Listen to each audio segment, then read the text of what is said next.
The bone is widely celebrated for its sweet odor and much more so for its power to heal wounds and other diverse remedies for sickness which are found. In ancient times, the Indians did highly prize the bone. With it, the Indians healed their wounds, and from them, the Spaniards learned the use thereof. This is a quote from the Natura Nova Orbis, is a book by Lucio Jose Acosta, and he's describing, he's one of the first authors to describe the Cotaiba oil. So we have this oil that comes from a plant, and this plant is the Copaiba species. This tree can grow up to 40 meters in height and up to 4 meters in diameter. Its family is Leguminosae, and it's from the subfamily Casalpinoideae. In Brazil, we found 26. Well, in Brazil, we found 26 species and 8 varieties. So when it comes to extract from this oil, it's very variable. So things like climate, the climate, the genetic factors, all these could impact the volume of oil or propane oil present in the plant. Currently, what is employed is a thermal extraction method. So we'll get the entire village tree and use it on in sort of utensils that you make, and also extract the oil. Uh, these oil possess many properties such as anti-inflammatory and healing, as described previously. It can be used in many diseases such as cancer and leishmaniasis, and it was addressed publicly by the sued the Brazil United Healthcare System in 2006 with this here the National Policy of Medicinal Plants and Phytotherapeutic Medicines. So, in that study, the oil also has major socioeconomic importance. Uh, and to prove that, I bring this data. So, in 2023, a loan was approved by the Brazil National Bank of Development of 1.9 million to support the Copaiba extraction. So, go on. And now comes to the objective of my research. So, for the most of the times, people think of herbal remedies or physiotherapeutics as safe. And this might be an issue because it's not always been safe. Prior to my research, some data occurred on the fact of the oil toxicity for cells in general and to its genotoxicity. But no prior work has tried to evaluate the presence of radionuclides in for the purposes of radio protection. So what we're going to do is evaluate with a hyperpure germanium detector the concentrations of those following radionuclides. So we acquired these two samples of Copaiba oil, both from the northern region, the Copaiba and Copaiba Centenario. There's no evidence to say that it's from a 100 years old plant, but it does sound like that. They were kept at a room temperature, and they were extracted with syringes and placed in plastic containers with proper geometry to the hyperpure germanium detector. So this is the detector. It was using this analysis. It has 30% efficiency. We wait for 28 days for to reach uh, equilibrium, and the acquisition time was 24 hours. For the MBA, we use the ISO 11929 variation, and this is the equation we use for the calculation. And the peaks, we utilize it to evaluate the radionuclides considered for that. And fortunately, all of our results came below PMDA for all the radionuclides testing. This comply with all national and international standards. We also assume that this might happen due to the plant's physiology. However, there is a need for further studies before we can attest that. This was the first literature report um, on that specific theme. So we came to our conclusion, and I think we reached the objectives of this study by showcasing all the activities. And furthermore, I think there is a good indication because the counting for cesium 137, there is no counting for that on that specific energy range. So this is for those new radiological contamination that is cesium. It was the only artificial radionuclide we tested, but so far so good. Well, I'd like to congratulate my colleagues, our members of the ISSD, to all the financial institutions such as the Captain, Santa Fe, and many of our colleagues from other institutions. Thank you very much. Boa tarde a todos. Meu nome é Iris Martins, eu sou bióloga graduada pela Universidade Federal de Fluminense. Atualmente eu estou terminando o meu mestrado. Hoje eu vou apresentar para vocês o meu trabalho, que é a análise radiométrica do molusco bivalvo perna-perna. Essa espécie ela é muito importante para os ambientes costeiros, tanto para a economia quanto pelo seu papel ecológico. Bom, esse é o bivalvo perna-perna e ele está distribuído ao longo de toda a costa da África e na costa atlântica da América do Sul. Esse organismo ele pode bioacumular diversas substâncias, como, por exemplo, metais, semimetais, componentes farmacêuticos, microplástico e também radionucleidos. Então, essa espécie ela tem características muito favoráveis para o seu uso como um animal biomonitor para esses ambientes costeiros. Dessas características favoráveis, eu separei algumas aqui, que é a fácil coleta, então ele é muito fácil de se coletar em qualquer substrato ali na parte entre marés a gente encontra esse organismo. Sazonalidade, aspectos fisiológicos devido ao seu hábito filtrador e seu hábito natural de ficar aderido ao substrato, que permite um estudo de uma área limitada.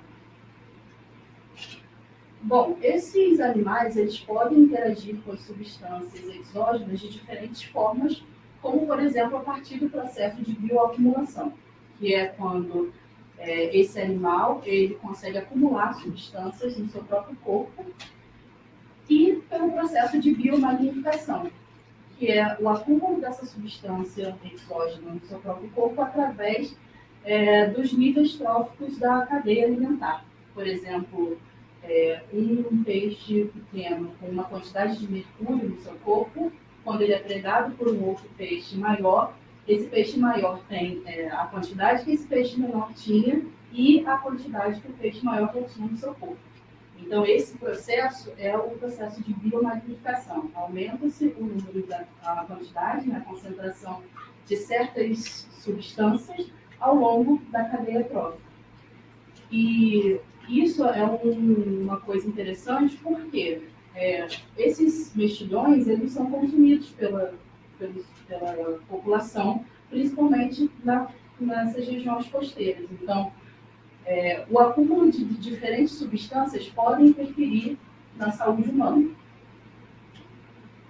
Entre essas substâncias que eu comentei, como metais pesados, entre outros, também ocorre o acúmulo de radionucleidos, como, por exemplo, o rádio 226, rádio 228 e o potássio 40. Bom, só sintetizando, o rádio 226 é um alfa-emissor similar ao cálcio, que é encontrado geralmente nas rochas e minerais, e eles podem estar dispostos na coluna d'água através de processos de erosão e lixiviação. Então, uma vez desses radionuclídeos dispostos, eles estão aptos ali para os animais conseguirem captá-los. A mesma coisa com o rádio 228, porém ele é um beta-emissor, também similar ao cálcio, mas encontrado mais no sedimento, e também pode estar disposto na coluna d'água. Já o potássio 40, beta-emissor, ele está presente em todos os organismos porque ele está associado ao potássio estável. E ele é considerado um traçador biogeoquímico. Então, ele é muito importante em todos os organismos porque ele vai participar ali da contração muscular, da transmissão nervosa, entre outros.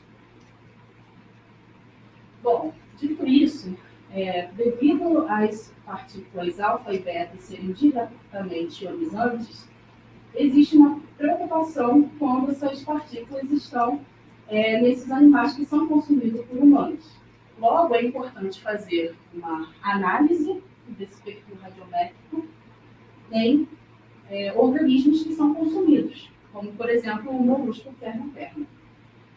Então, o objetivo do meu trabalho é fazer uma análise desse molusco, separando compartimentos biológicos, como, por exemplo, a concha, o tecido mole, que é a parte que é ingerida, e o bicho, diferenciando eles entre macho e fêmea.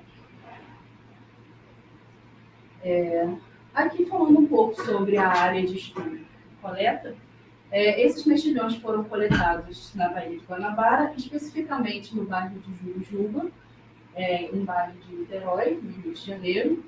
E a Baía de Guanabara ela é um importante centro metropolitano da região do Rio de Janeiro. E ela possui uma alta densidade populacional, uma alta atividade comercial e alta atividade portuária. Então, essa baía ela tem muitas pessoas ali que precisam desse ambiente para as suas atividades econômicas. Além disso, conhecidamente, a Baía de Guanabara está poluída, principalmente pelo esgoto doméstico. Agora, para o procedimento de captura desses animais, foi feita a coleta, já em loco ali, foi feita a coleta e uma limpeza, assim, só para a gente transportá-los para o laboratório. Já no laboratório foi limpo, foi retirado todos os animais ilustrantes que ficam ali aderidos à concha, assim como outros tipos de substâncias particulares, algas, entre outros. Em seguida, esses animais foram dissecados e separados entre macho e fêmea, sendo que o procedimento para o tecido mole foi armazená-los em recipientes de 500 ml e congelá-los a menos 4 graus, onde ele ficou estocado por um período de aproximadamente 28 dias para que se alcançasse o equilíbrio secular. Já as conchas e o bicho foram secos e também condicionados em recipientes de 500 ml e foi esperado um período de 28 dias para o equilíbrio secular, só que em temperatura ambiente, não congelados. Após esse período de 28 dias, esses recipientes, essas amostras foram contadas no detector de Germânia e Mercúrio, HPGE, por um período de 8 horas e com uma eficiência de 30%. E aqui a gente tem os resultados. Como a gente pode ver, para a rádio 226 e rádio 228, a maioria dos valores foram abaixo do MDA, significa que foi abaixo do nível de detecção, exceto para o tecido mole da fêmea, que foi de 0,93, que também é um valor significante quando se fala de produção radiológica, não é um valor que vai fazer mal. Já para o potássio 40, como esperado, todos os compartimentos apresentaram um nível de potássio, mas também nada acima de um valor que esteja fazendo algum malefício à saúde humana. E agora, para a conclusão, as concentrações de rádio 226 e rádio 228 elas foram elas foram abaixo do nível mínimo de atividade. Para o potássio 40, como já esperado, todas as amostras, né, apresentaram. E esses dados eles podem contribuir para uma análise radiométrica do perfil da Baía de Guanabara. Mas uma coisa importante que eu preciso falar é que, embora no meu trabalho não tenha encontrado esses radionuclídeos, não significa que não tem. Porque para afirmar isso é necessário um estudo de longa data, entre outras coisas, como uma número de amostras. Uma coisa interessante também que eu gostaria de apresentar são as limitações do meu trabalho. Então, como todos nós cientistas, nós temos que ser criteriosos com isso. Bom, e uma das limitações foi a quantidade de pontos de coleta. Então, para um estudo que possa gerar um perfil mais confiável, é necessário que seja realizado mais pontos de coletas, também ser conduzido a longo prazo, por exemplo, vendo as diferentes estações do ano. Também aumentar o tempo de aquisição, né? Nas minhas amostras foram de 8 horas, mas aumentando o tempo de aquisição, a gente consegue uma maior sensibilidade na detecção dos radioisótopos. E, além disso, trabalhar em conjunto com outras técnicas, por exemplo, análises bioquímicas para considerar as diferenças metabólicas entre machos e fêmeas e também analisar outras variáveis. Eu gostaria de agradecer, primeiramente, às instituições de fomento, que sem eles esse trabalho não seria possível, ao ISSB, ao CBTN, por ter me dado a oportunidade de apresentar a minha pesquisa, e aos laboratórios que conduziram essa pesquisa, o Arara e o EcoSed, assim também como os outros colaboradores. Agradeço a vocês também pela atenção. Muito obrigada. Qualquer pergunta, estou disposta a responder.